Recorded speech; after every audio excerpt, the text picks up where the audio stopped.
Assalamualaikum warahmatullahi wabarakatuh. Bertemu lagi dengan saya di channel YouTube Abu Mikdad. Sekarang kita masuk ke perjalanan hidup yang ketiga. Perjalanan ketiga itu kita akan fokus tentang perjalanan bagaimana saya proses hijrah, lalu bertaubat terhadap atas apa-apa yang telah kami lewatin atau saya pribadi lewatin. Mungkin saya akan membahas pertama kali tentang apa sih definisi tobat itu. Tobat adalah kembali, kan? Artinya kembali lagi, secara etimologi itu kembali kepada apa yang telah difitrahkan atau apa yang seharusnya kita lakukan, yaitu kembali ke jalan yang lurus, kepada syariat-syariat Islam. Itu yang saya tahu, Allahu a'lam. Intinya proses hijrah saya itu adalah ketika saat saya udah mulai serius, saya udah mulai bertobat, itu saya fokus mengenai tentang memperbaiki amalan-amalan dan mengetahui bagaimana amalan-amalan tersebut tata caranya agar bisa dilakukan dengan baik, benar, dan dapat diterima oleh Allah Subhanahu wa taala. Jadi ketika itu saya mulai mengkaji bagaimana caranya biar bisa sholat, bagaimana caranya biar bisa sholat itu diterima. Yang saya tahu itu untuk suatu amalan itu kita membutuhkan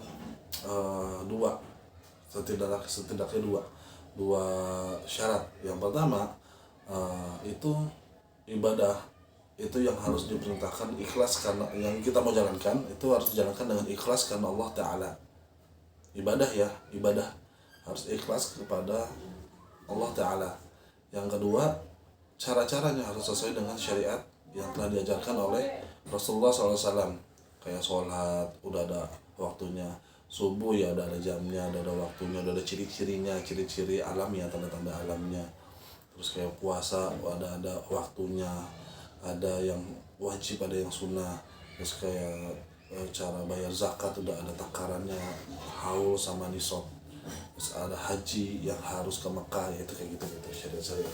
Nah, itu mulai saya pelajarin, dan saya temukan itu juga banyak di Sirah Nabawi yang diceritakan oleh salah satu channel Ustadz kita, yaitu Ustadz Khalid Basalamah. Itu saya ikutin kurang lebih sekitar sampai detik ini saya masih putar di dua Ustadz mengenai Sirah Nabawi. Ada Ustadz Khalid Basalamah, itu saya udah 4 atau 5 kali putaran satu videonya itu, sekitar berkutat 1,5 jam sampai 2 jam.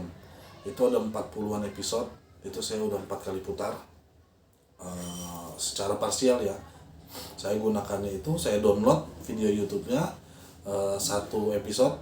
Misalnya satu episode ini tentang perang Badar misalnya kayak gitu, itu 2 jam lebih atau segala. Itu saya pakai untuk dengerin berangkat kerja dan pulang kerja. Berangkat kerja itu saya kurang lebih 60 menitan sampai 70 menitan, pulang ya kurang lebih sama. Jadi satu episode itu buat saya berangkat dan saya buat pulang. Itu saya dengar 1 jam berangkat, saya dengar berangkat pulang. Kayak gitu terus sampai 40 episode dan 4 kali putaran kurang lebih. Kalau yang Ustadz Firanda itu lebih banyak lagi episodenya, cuma satu episode bisa sekitar 40 menitan sampai 50 menitan.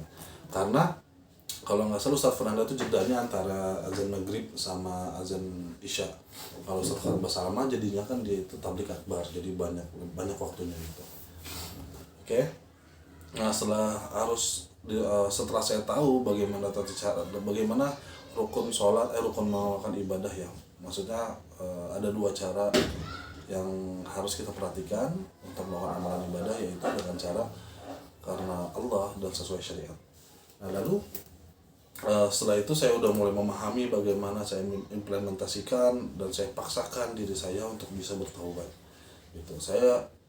Kisah yang paling mengenang itu ada satu hadis dari Rasulullah SAW tentang kisah taubatnya pembunuh 99 nyawa. Jadi saya sedikit cerita aja. Ini saya nukil dari Ustadz Khalid Basalamah, cuman saya dengan bahasa saya yang saya tangkap poin-poinnya. Jadi saat itu di masa terdahulu itu ada seseorang, Allahu alam dari mana, dari Bani Israel atau bukan, intinya sebelum zaman Rasulullah SAW itu ada seorang pembunuh yang membunuh 99 nyawa. Dia datang kepada ustadznya lah gitu, pada ustadz yang ada di sekitar situ. Dia tanya, wahai orang alim, saya telah begini dan begitu, saya telah membunuh 99 nyawa. Apakah Allah akan mengampuniku jika aku taubat?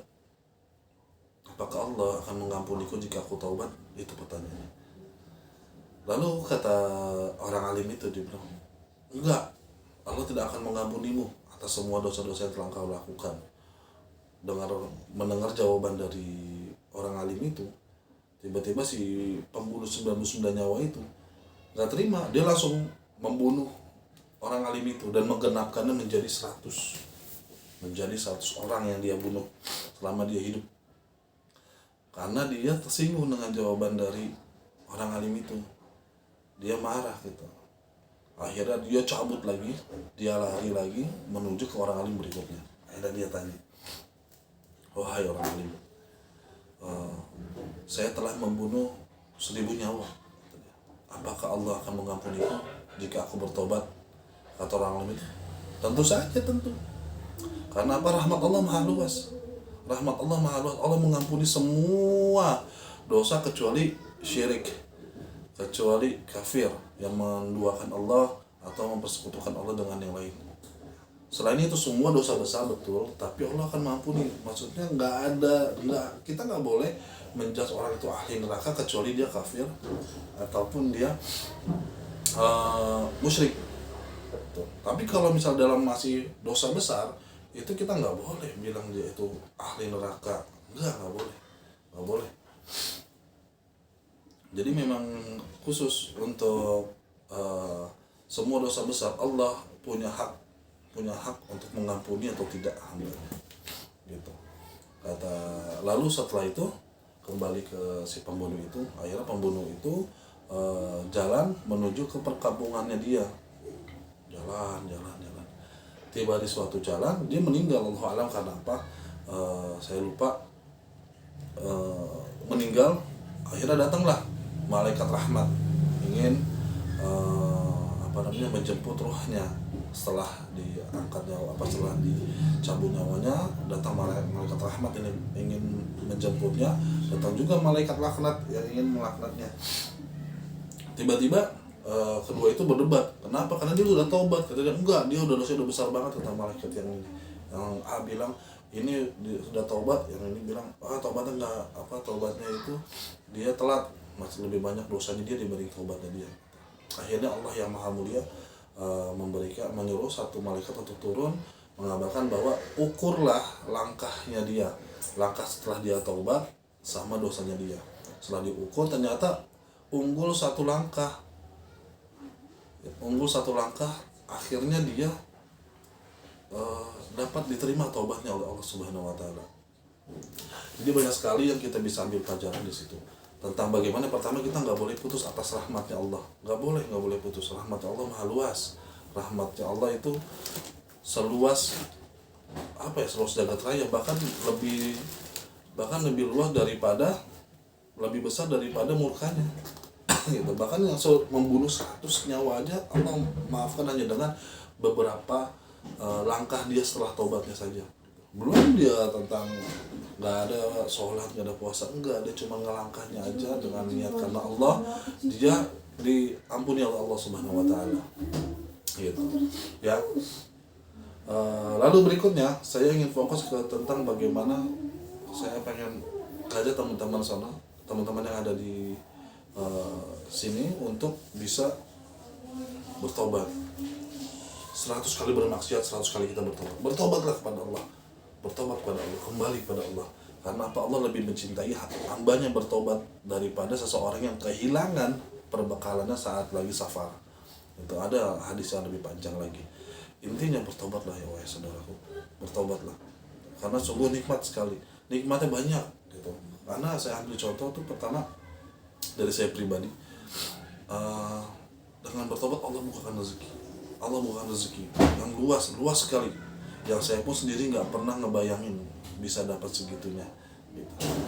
Saya ambil contoh, setelah saya bertobat, pekerjaan saya lebih ringan, pekerjaan saya lebih mudah, pekerjaan saya jadi makin banyak dan lebih berpenghasilan. Saya ambilnya seperti itu, saya ambil garis lurus seperti itu. Jauh sebelum saya saya sebelum saya bertobat atau belum hijrah penghasilan banyak gitu, cuman nggak pernah kelihatan gitu. Allahu alam karena apa gitu, mungkin karena saya pun nggak bersyukur gitu, ataupun karena nggak memanfaatkan dengan baik. Cuma setelah saya bertobat, saya belajar tentang ilmu syar'i juga, itu melindungi saya gitu. Dan setiap rupiah yang saya nikmati itu terasa nikmat sekali karena hasilnya halal gitu. Jadi saya pengen mengajak untuk teman-teman semua untuk kita kembali kepada Allah Subhanahu Wa Taala, kembali kepada ajaran-ajaran Nabi Muhammad SAW yang benar-benar mengajarkan kita tentang kebaikan, gitu. Tentang semua tauhid jelas. Karena Allah Subhanahu Wa Taala menurunkan kita semua ini di muka bumi ini untuk bertauhid kepada Allah. Ya, oke. Inilah perjalanan hidup saya hijrah sampai saat ini, dan insya Allah saya minta doanya juga untuk semua agar kami bisa terus istiqomah, karena saya hijrah pun saya mengajak istri saya perlahan-lahan mengajak seluruh keluarga saya perlahan-lahan, dan itu memang berat, tapi harus saya lakukan. Dan teman-teman pun di sini jika misalnya pun ada yang keberatan dan nggak tahu harus mau mulai dari mana taubat, itu banyak kok caranya, bisa searching di YouTube atau di Google bagaimana tata cara taubat yang benar, apa yang harus kita renungkan, ada gak khusus trik-trik khususnya gitu.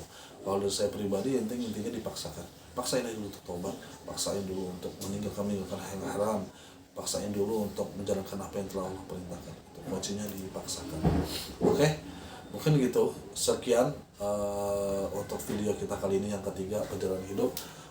Terima kasih untuk yang udah follow, yang untuk yang teman-teman yang belum follow, di follow, karena follow gratis, masya Allah.